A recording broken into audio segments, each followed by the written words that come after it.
Hello children, welcome to this NEET question paper discussion.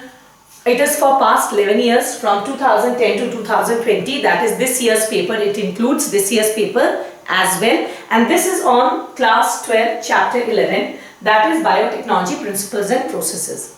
जैसा कि मैं हमेशा कहती हूँ, please before you give your final exam you must prepare minimum 10 to 11 years past question paper because it gives you the trend कैसे questions आते हैं. It tells you about your knowledge कितना मुझे आता है, speed, accuracy and but the most important thing is कभी कभी question पूरा का पूरा repeat हो जाता है from the past years only. इसीलिए past question paper is very important. So keeping that in mind, since हमारा ये chapter complete हो गया है बायोटेक्नोलॉजी प्रिंसिपल्स एंड प्रोसेसेस और मैंने आपको वादा किया था कि जब चैप्टर कंप्लीट होगा तो मैं 10 से 11 साल के पास्ट मेडिकल पेपर्स आपसे सॉल्व करूंगी आपके साथ. तो here I am. So I will not waste much time. तो मैं पेपर आपके साथ कब से कब तक के सॉल्व करूंगी. It will be from 2010 to 2020. Now ये जो मैं आपके साथ क्वेश्चन पेपर सॉल्व करूंगी, I want to tell you something that between the years 2010 and 12, ठीक है, 2010 से लेकर 12 तक जो AIPMT के एग्जाम्स होते थे वो दो फेज में होते थे, पीटी एंड मेंस. पीटी में जो बच्चा क्वालिफाई करता था उसके बाद फिर उसे एग्जाम देना पड़ता था मेंस. ओनली मेंस क्वालिफाई करने के बाद you would get a seat in the medical college. So PT में बायो टोटल 200 क्वेश्चन आते थे जिससे 100 क्वेश्चन बायो से था एंड मेंस में टोटल 180 क्वेश्चंस आते थे जिसमें से 60 क्वेश्चन बायो के थे. So when I will deal with question papers from the year 2010 to 12, मैं पीटी एंड मेंस दोनों के क्वेश्चन पेपर आपसे डिस्कस करूंगी. Besides as I always remind you, 2015 and 16 में AIPMT का एग्जाम कैंसिल हुआ था. कुछ पेपर में गड़बड़ी थी इसलिए इसे कैंसिल किया गया था और दोबारा नीट का एग्जाम यानी कि AIPMT का एग्जाम हुआ था. तो 2015 एंड 16 में मैं दोनों एग्जाम के पेपर्स आपके साथ सॉल्व करूंगी. ठीक. So with that in the background, let us start directly from AIPMT first. 2010 से 12 तक का PT के क्वेश्चन में आपसे डिस्कस करूंगी, then I will do the mains. So 2010 PT में क्लास 12 के इस चैप्टर से क्या क्वेश्चन आया था. Look at this. Which of the following is used as a vector for cloning genes into higher organisms? ठीक है, किसको हम वेक्टर के जैसे यूज करते हैं. You know that higher organisms में हम रेट्रोवायरसेस का इस्तेमाल करते हैं for cloning genes in higher organisms. मैंने आपको पढ़ाया भी था हायर प्लांट्स एंड एनिमल्स में how they are used as disarmed pathogens. So the right answer is your second one, that is retrovirus. Restriction endonucleases are enzymes which क्या करते हैं ये. They restrict the action of enzyme DNA polymerase. ठीक है, क्या ये polymer They remove the nucleotide from the end of the DNA molecule? No. आपको पता, आप पढ़ रहे हैं restriction endonuclease, तो ये end से नहीं, ये बीच से remove करते हैं. They make cut at specific position within the DNA molecule. ये सही है. आपको पता है restriction endonuclease DNA के special sequence में cut करते हैं. इस sequence को हम लोग कहते हैं, क्या कहते हैं, recognition sequence. Right? So I think the right answer should be the third one. Right? लेकिन उससे पहले फोर्थ ऑप्शन को भी पढ़ लेते हैं. They recognize a specific nucleotide sequence for binding of the DNA ligase. No, this is not the case. So the right answer is the third one. Now look at this. Which of the following palindromic base sequence in DNA can be easily cut at about the middle by some particular restriction enzyme? इनमें से कौन सा palindromic sequence को restriction enzyme से काटा जा सकता है अबाउट द सेंटर. ये नहीं कह रहा है exactly at the centre, about मतलब उसके दाएं बाएं.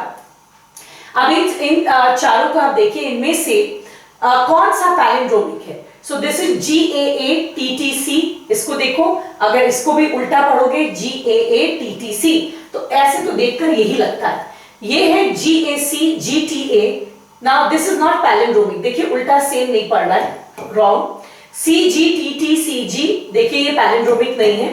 GATATG, again this is not palindromic. So obviously the right answer is your first one, that is GAATTC. Stirred tank bioreactors have been designed for, ये जो आपके बड़े-बड़े stirred tank bioreactor होते हैं जो मैंने पढ़ा है, for ensuring aerobic anaerobic conditions. No, मैंने कहा था कि इसमें aerobic condition oxygen needs to be blown. Availability of oxygen through out the process, yes, इसको हम स्टर करते हैं इसीलिए ताकि पूरा, बट ये थ्रू आउट द प्रोसेस बोल रहा है, इसलिए एक बार देख लेते हैं, ठीक। Addition of preservative, no. Purification of the product, no. आप स्टर टैंक यूज करते हैं ताकि ऊपर से नीचे थ्रू आउट द प्रोसेस आपको ऑक्सीजन मिल सके, so I think the right answer should be the second one. Now in 2010 PT from this chapter आपको अब तक पता चल गया होगा कि मैं एनालिसिस कैसे डालती हूँ। Since it is unit 9 का first chapter, 4 questions they came from this chapter। आप एक तो चैप्टर इतना कम पेजेस का है, राइट, इतने कम पेजेस का है, इतना कम पढ़कर इतना ज्यादा question, really very impressive, right. Total इस यूनिट से 9 मार्क का क्वेश्चन है जिसमें से 4 अकेले इस चैप्टर से है। So now we move to 2011 PT। 2011 के PT में the question that came, 1, agarose extracted from seaweed is used for, आपको पता है, for gel electrophoresis, agarose gel electrophoresis, so the right answer is the first one। Continuous addition of sugar in fed batch fermentation is done, ठीक है, जो fed batch यानी कि जो continuous culture medium होता है उसमें आप कंटिन्यूसली शुगर क्यों डालते रहते हैं, ठीक, ताकि डिग्रेड करे सुएज को, नहीं, मीथेन बनाए, नहीं, टू ऑब्टेन एंटीबायोटिक्स, नहीं, sugar in fed batch is done to purify enzymes। Continuous addition of sugar in fed batch fermentation is done to, so I think this is not, these are not very good options, but in options में I'll just put purify enzyme because this is a step associated with biotechnology। Otherwise इसके options बहुत अच्छे नहीं हैं, बाकी सबका biotechnology से कोई लेन देन नहीं है, तो प्यूरिफाई एंजाइम ही हम कह देते हैं। एंजाइम मतलब प्रोटीन, ठीक है, ताकि इससे हम कंटिन्यूअसली प्रोटीन निकाल कर प्यूरिफाई कर सके, शायद ये मीन कर रहा है, ठीक। And proteins are enzymes. Given below is a sample of portion of DNA giving the base sequence on opposite strand, एक में है GAA-TTC, दूसरे में ऑपोजिट में GAA-TTC। What is so special about it? These are palindromic sequence of base pairs। देखिए palindromic से second time question आ रहा है, बचा हुआ तो हम देखेंगे भी नहीं, it is because it is palindromic। There is a restriction endonuclease called as EcoR1, right? What does co-part in it stand for? ठीक है, EcoR1 है, इसमें co-part क्या चीज के लिए stand होता है? Co is coli, आपको पता है, E is Escherichia, CO is coli, R is the RY strain, and Roman letter 1 is the sequence in which it was isolated. So the first right answer is the first one। Now let us see again 4 questions। Now very good number, right? बहुत सबसे बड़ी बात है कि chapter बहुत छोटा है, उतने छोटे चैप्टर से इतना question. Now let us come to 2012। Which one is a true statement regarding DNA polymerase used in PCR? इसमें से कौन सा स्टेटमेंट सही है? The DNA polymerase is isolated from a virus, no, it is taken from a bacteria, और आपको पता है उस बैक्टीरिया का नाम क्या है? Yes, anyone can tell me what is the name of the bacteria? Yes, you guessed it right, it is Thermus aquaticus। Thermus aquaticus, right? So ticus, so obviously it is not a virus। Now this remains active at a high temperature, yes, they are thermostable। हमने पढ़ा था the word which is there in the NCERT, that is they are thermostable, तो ये तो right लग रहा है, ठीक। What is true regarding polymerase? It is used to ligate, no, it serves as selectable marker, no, so now second one is the right answer। Moving on to the next question, for transformation microparticles coated with DNA to be bombarded are made up of, बताया था बॉयलिस्टिक gene method, बॉयलिस्टिक gun method में, gene gun method में we use the pellets are made up of gold or tungsten, so the right answer is the second one। The figure below is the diagrammatic representation of E. coli vector PBR 322, ये देखिए आपके NCERT का diagram है। Which one of the given options correctly identifies its certain component? कहता है इसमें HindIII EcoR1 selectable marker है, नहीं, यहाँ selectable marker tetracycline resistant gene and ampicillin resistant gene है। Now ampicillin R and tetracycline R are antibiotic resistant gene, yes, that is right, they also act as selectable markers। ORI is original restriction enzyme, no, ROP is reduced osmotic pressure, no, so the right answer is the second one, that is ampicillin, they are antibiotic resistant genes। 2012 में 3 questions came from this chapter, again a good number. Now we will move to the mains. 2010 mains में let us see which of the following are used in gene cloning. आपको पता है gene cloning में you use plasmid, not nucleoids or lomasomes or mesosomes. So the right answer is the first one. In genetic engineering, a DNA segment of interest is transferred to the host cell through a vector. ठीक है? Consider the following 4 agents A, B, C and D in this regard and select the correct option about which one or more of these can be used as a vector. ठीक है, आप बताइए, ये कह रहा है इतना बड़ा कहानी के पीछे एक ही चीज है, इन चारों में से आप किसको किसको एज अ वेक्टर यूज कर सकते हैं. कहता है रिकॉम्बिनेंट डीएनए में आप जीन ऑफ इंटरेस्ट को ट्रांसफर करते हैं, उसके लिए आपको एक वेक्टर की जरूरत है. इन चारों में से देखिए and tell me which ones can be used as a vector. So obviously you use plasmodium and then you plasmid, not plasmodium, you use plasmid as a vector and bacteriophage. यही दो लिखा है ना आपका. Then the right answer will be B and D. B and D only. That is the first option is the right option. That is B and D only. Only 2 questions came in mains 2010. Moving on to mains 2011. No question was asked. You can see 0 from this chapter. 2012 के mains में, now you can look at this figure. This is PCR का figure from your NCERT itself. ठीक है, इसमें कह रहा है इस figure में just look at A, B and C. Now what does which one represent? ये A है, ये B है, ये C है. C is aniline. No, you know that aniline is B. B is aniline, so this is wrong. A is denaturation at a temperature of about 98 degree. Yes, मैंने कहा था 94 से 98 डिग्री टेम्परेचर में हम DNA के दोनों strands को separate करते हैं. मुझे B सही लग रहा है. B is denaturation at temperature 50 degree. No, I told you it is 94 to 98. ये देखिए आपके एनसीईआरटी में नहीं है पर मैंने बताया था आपको. एंड देखिए वो आपका मेडिकल में आ गया. Third, extension. B is extension. No, B is aniline, C is extension. So obviously the right answer here is the second one, that is B. That is your right answer. ठीक, so now moving on to the next question. Which of the following represents a palindromic sequence in DNA? इनमें palindromic तीसरी बार आ रहा है, right? GA, no.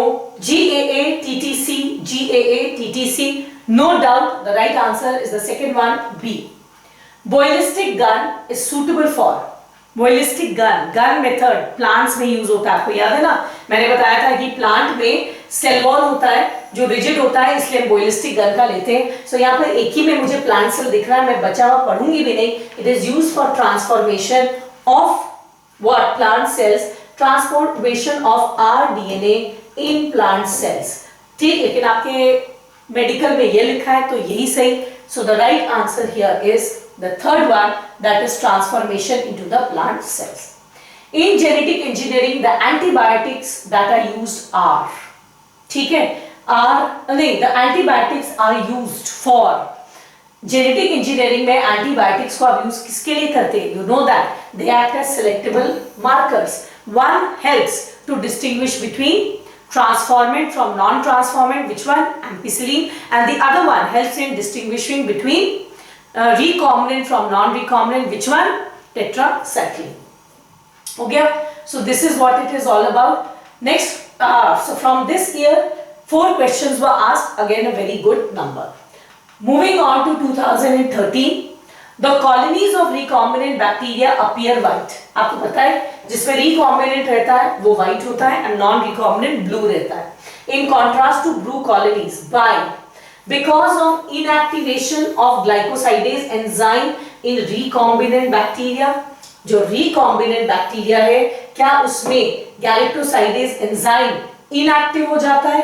ठीक, inactive होने की वजह से ये white दिखते हैं, तो होता तो है. बचावा भी पढ़ लेते हैं. The non-recombinant bacteria contain beta galactosidase. The non-recombinant ones, जिसमें आपका गया नहीं है, उसमें बीटा गैलेक्टोसाइडेज होता है, ये कह रहा है. ठीक, it contains beta galactosidase.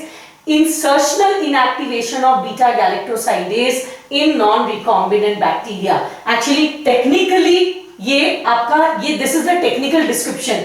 Otherwise मुझे तो फर्स्ट वाला भी थोड़ा ठीक ही लग रहा था Inactivation of glycosidase enzyme. Okay. It is not inactivation of glycosidase enzyme. It is inactivation of glycosidase gene. So this is not right. Right? यहाँ जीन इनएक्टिवेट होता है, न कि एंजाइम इनएक्टिवेट होता है. जीन इनएक्टिवेट होने की वजह से एंजाइम बनता नहीं. Non-recombinant bacteria, they contain beta-galactosidase. The non-recombinant bacteria, they contain the beta-galactosidase gene. Insertional inactivation of beta-galactosidase, यहाँ जीन होना चाहिए था in non-recombinant bacteria. ये जो आपका non-recombinant bacteria है, इसमें क्या inactive हो जाता है? नहीं. Non-recombinant में तो एक्टिव रहता है. Insertional inactivation of beta-galactosidase in recombinant bacteria. Yes, recombinant bacteria में beta-galactosidase enzyme आपका inactive हो जाता है. So though this is also correct, this is also correct, but यहाँ पर technical word insertional inactivation लिखा हुआ है. ठीक. So हम यही कहेंगे क्योंकि यहाँ पर आपका स्टार्ट किया है the recombinant bacteria is white. Why is the recombinant bacteria white पूछा है, न कि non recombinant bacteria white.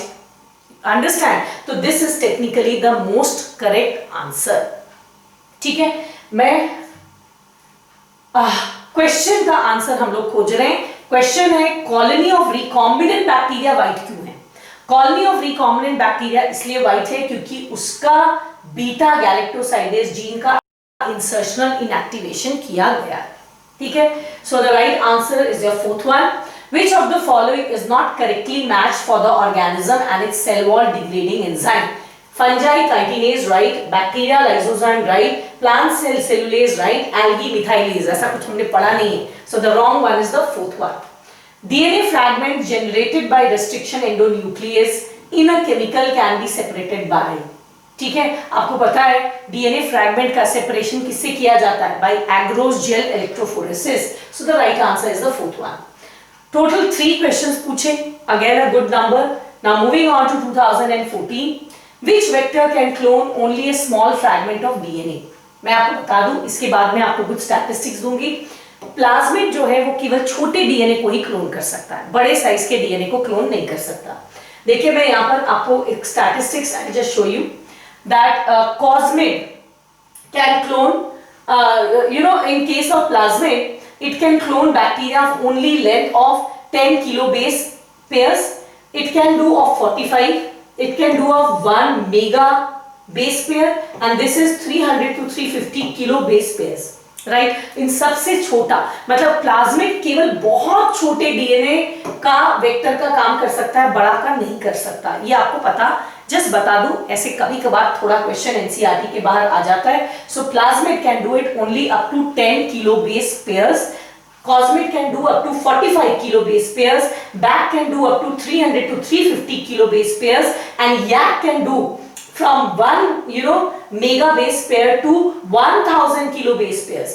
To approx मतलब 1 mega base pair का मतलब होता है 1000 kilo base pairs to 2500 kilo base pairs. आप चाहें तो ये स्टैटिस्टिक्स लिख लें अपने एनसीईआरटी में, थोड़ा जानने में एक्स्ट्रा कोई हर्जा नहीं है, specially when that question has been asked in your previous exams. So one question came, not impressive. Coming to 2015, now you remember 2015 में पेपर 2 बार हुआ. फर्स्ट टाइम एक भी क्वेश्चन इसमें नहीं आया, फिर जब दोबारा हुआ उस साल कैंसिल होकर, then the question that came was that the cutting of DNA at specific location became with the discovery of. हम DNA कब काट सकने के लायक हुए? When we discovered the restriction enzymes, right? So the right answer was the fourth one. The DNA molecule to which the gene of interest is integrated is called as. जिसमें आप अपने DNA को integrate करते हैं. ठीक है. आप जिसमें अपने डीएनए को इंटीग्रेट करते हैं, ये वाला जो रेड कलर से बना इसको हम क्या बोलते हैं? Of course we call them as vector. ठीक है. So the right answer is the first one. The introduction of T DNA into plant involves. T यहां पर क्या है? ट्यूमर इंड्यूसिंग डीएनए, जो एग्रोबैक्टीरियम में हम लोग पढ़े थे. Into plants. ओके. तो ये जो एग्रोबैक्टीरियम का ट्यूमर इंड्यूसिंग जीन है, उसको जो आपने उसको अगर हम डालना चाहते हैं प्लांट में, तो कैसे जाएगा? By infecting the plant with Agrobacterium tumefaciens, क्योंकि ये एग्रोबैक्टीरियम ट्यूबिफेशियंस का जीन है टी जीन, एक्चुअली ये टीआई जीन है ना, ट्यूमर इंड्यूसिंग जीन, जो मैंने पढ़ाया था थ्योरी में। ये जीन एक्चुअली ओरिजिनली किसमें पाया जाता है? एग्रोबैक्टीरियम में। तो अगर आप चाहते हैं कि प्लांट में वो ट्रांसफर करे, तो आप एग्रोबैक्टीरियम से उसको इन्फेक्ट करिए। So obviously the right answer is the fourth one. But before we एक बार बचे हुए को ऐसे ही पढ़ते हैं, क्या था ऑप्शन में? Altering the pH of the soil and then shocking the heat, shocking the plants, not at all. This exposing the plants to cold for a brief period, not at all. Allowing the plant root to stand in water, not at all. ऐसा तो हमने कुछ भी पढ़ा नहीं था, ठीक? So the right answer is the fourth one. 3 questions, re-AIPMT 2015, again a very good number. Moving on to 2016, Taq polymerase is obtained from, of course, Thermus aquaticus, ठीक है ना? ये बैक्टीरिया से हम इसे लेते हैं. Right answer is third. Which of the following is a restriction endonuclease? ठीक है, आपको पता है HIND2 restriction endonuclease आपने पढ़ा था. The first restriction enzyme that was discovered. Right answer is the third one. बहुत simple questions है. Chapter बहुत कम pages का है, काफी to the point है, कोई complications नहीं है, इसीलिए इसके questions भी they are just one word and very easy to solve. Chapter ये बहुत अच्छे से कर लेना, बोर्ड एग्जाम में भी काफी क्वेश्चंस आता है और मेडिकल में भी. 2 questions from this chapter. Coming to 2016 में एग्जाम कैंसिल हुआ और फेज 2 उसमें क्या आया?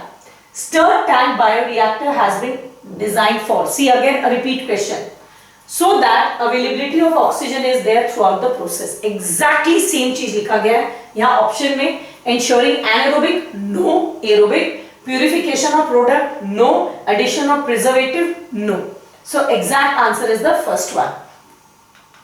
A foreign DNA and plasmid cut by the same restriction enzyme can be joined by. अगर आपने foreign DNA and restriction vector को same restriction enzyme से काटा है, तो आप इसे कैसे जोड़ेंगे? Of course with the help of enzyme ligase. See how simple the questions are from this chapter. So simple. I think एक भी आपका मिस नहीं हुआ होगा अगर आपने चैप्टर पढ़ा होगा और मेरे सारे लेक्चर्स को देखा होगा. आपका एक क्वेश्चन मिस नहीं होगा, क्योंकि ऐसा एक भी क्वेश्चन अभी तक नहीं आया जिसे मैंने पढ़ाया नहीं आपको. Right? So if you go through all my lectures, you will see all the questions you are being able to answer. Which of the following is not a component of downstreaming process? मेरा last lecture का last topic downstreaming ही था, जिसको मैंने 2-3 बार आपको पढ़ाया था. तो बताइए इसमें से कौन सा स्टेप डाउनस्ट्रीमिंग में नहीं है? प्रिजर्वेशन हम करते हैं, एक्सप्रेशन डाउनस्ट्रीमिंग में नहीं करते हैं, एक्सप्रेशन डाउनस्ट्रीमिंग से पहले होता है.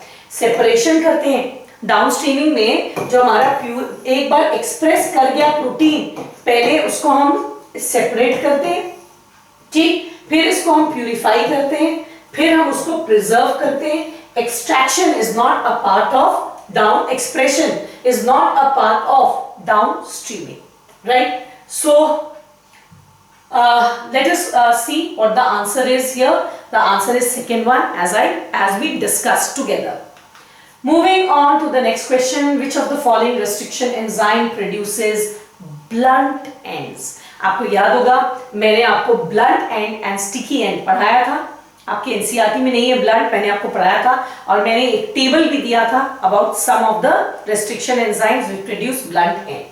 इसमें से SAL1 ब्लंट नहीं प्रोड्यूस करता, हमको पता है, ये तो PBR 322 में भी पाया जाता है. अब बचे हुए XHO1 you don't know, HIND3 you don't know, आपने HIND2 पढ़ा है, EcoR5 you don't know.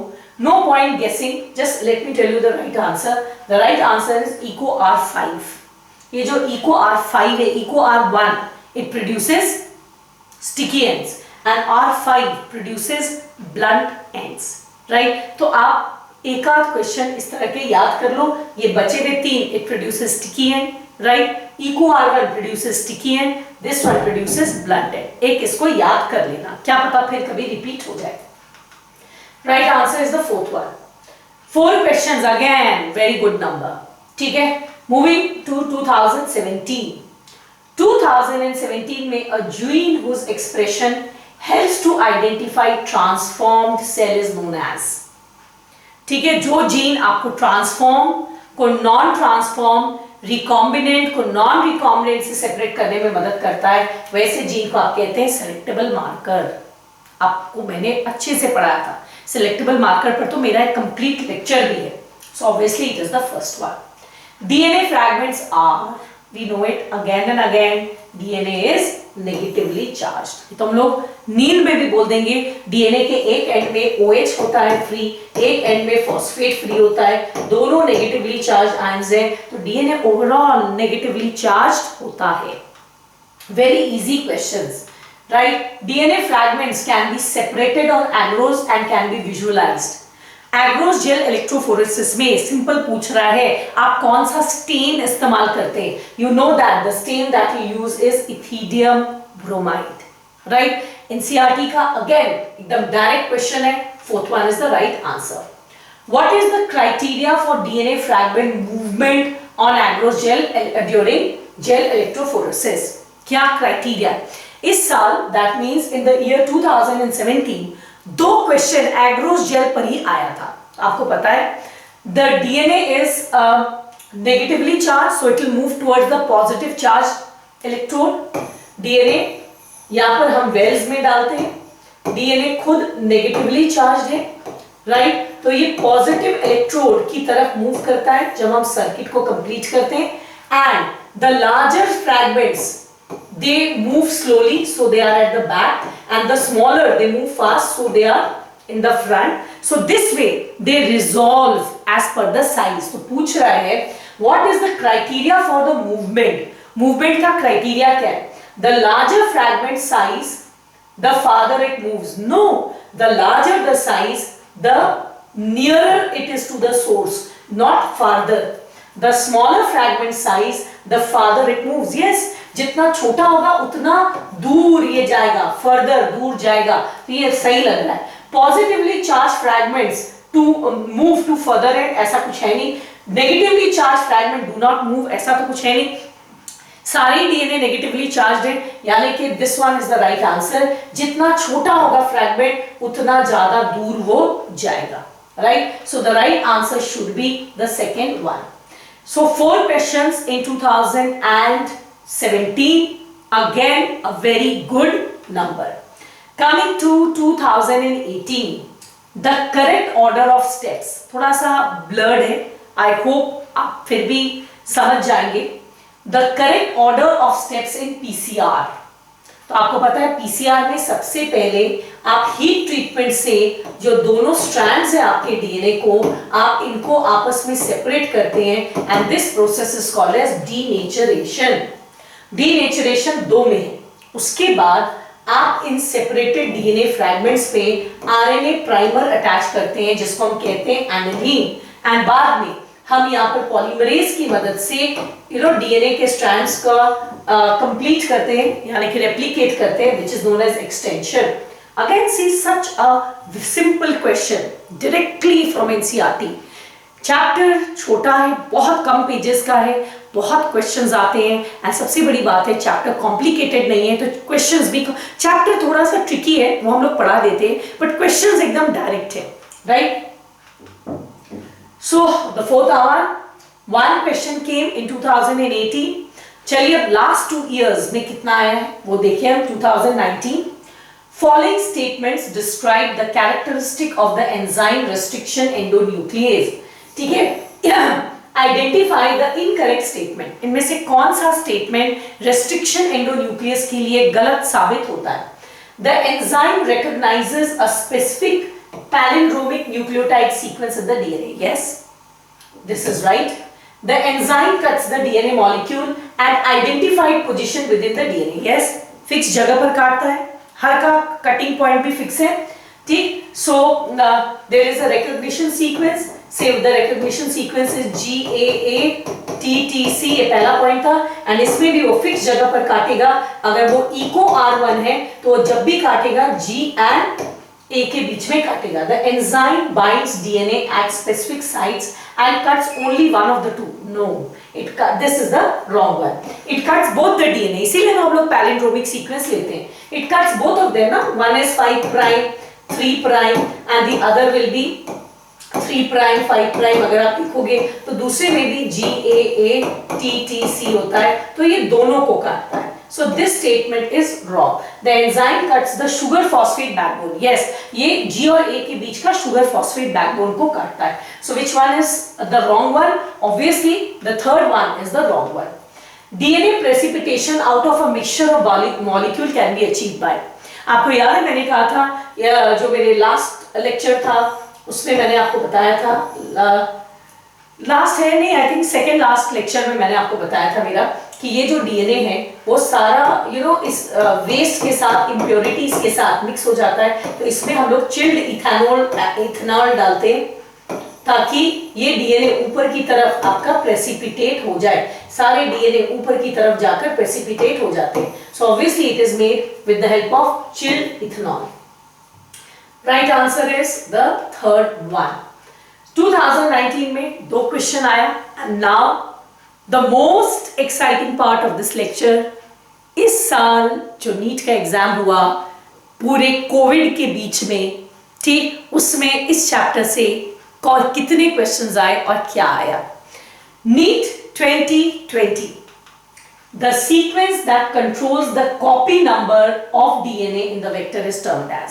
मैंने बताया था एक बैक्टीरिया में एक से ज्यादा प्लाज्मिड हो सकता है. से ये इसका ओरिजिनल डीएनए, एक से ज्यादा प्लाज्मिड हो सकता है. एंड कितना प्लाज्मिड पर सेल होगा, this is actually decided by ओरी और the origin of replication.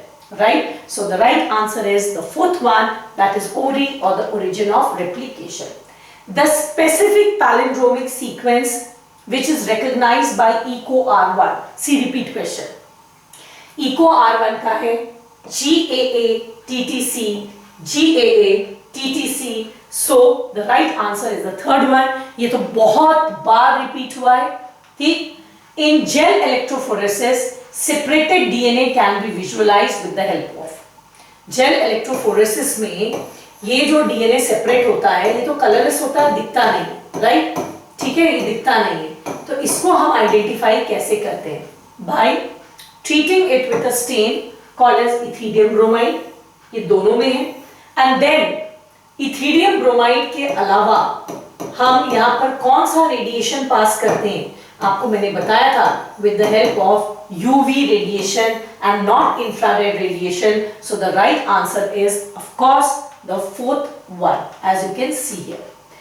Now again good questions. देखिए और questions आ रहे हैं. मुझे लगता है शायद ये fourth question है. 3 ऑलरेडी हम कर चुके हैं. Choose the correct pair from the following sequence. Pair को choose करिए. Nuclease separates the 2 strands of DNA. No, it is helicase. Nuclease cuts the DNA. Exonuclease makes the cut at specific position. No, endonuclease makes cut at specific position. Exonuclease तो just किनारे से काटता है. Ligase joins the 2 DNA molecules. Yes, ligase जोड़ता है. ligase का काम ही है. दोबारा आ रहा है ये question. And polymerase breaks the DNA into fragment. नहीं, polymerase तो polymerization करता है. So obviously the right answer is your third one. Oh, fifth question. Identify the wrong statement with regard to restriction enzymes. They are useful in genetic engineering. Yes, they are the most important tool in genetic engineering.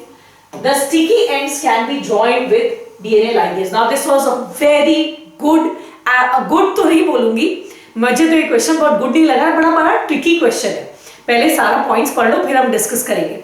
Some of my very good students who are scoring as high as 660, उनसे भी ये question में थोड़ी गड़बड़ हो गई.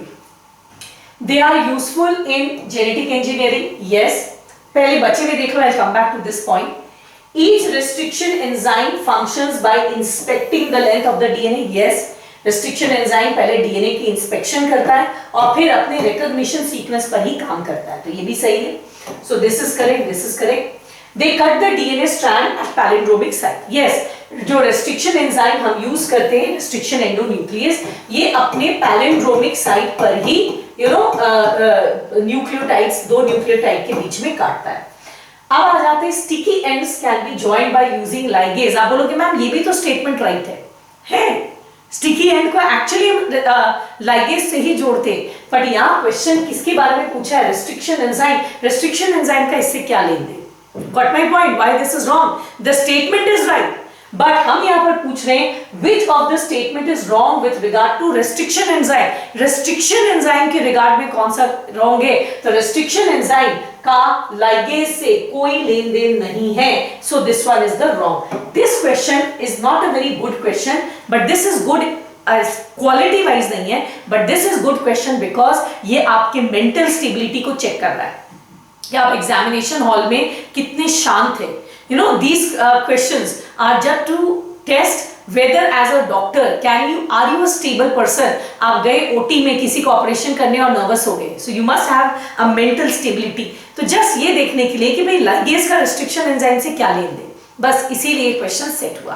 ठीक, so we got this, the right answer is the second one. So finally what we see, can you imagine आपके क्लास 12 से 41 क्वेश्चंस आए थे, जिसमें से 9 क्वेश्चन अकेले बायोटेक से, जबकि बायोटेक आपके पूरे सिलेबस का सबसे शॉर्टेस्ट यूनिट है, बहुत कम नंबर ऑफ पेजेस का चैप्टर है, उसमें 9 क्वेश्चन, जिसमें से 5 क्वेश्चन अगर आप क्लास 12 को एक एट अ ग्लांस देखेंगे तो सबसे ज्यादा नंबर ऑफ क्वेश्चन इसी चैप्टर से आया आपका क्लास 12 से।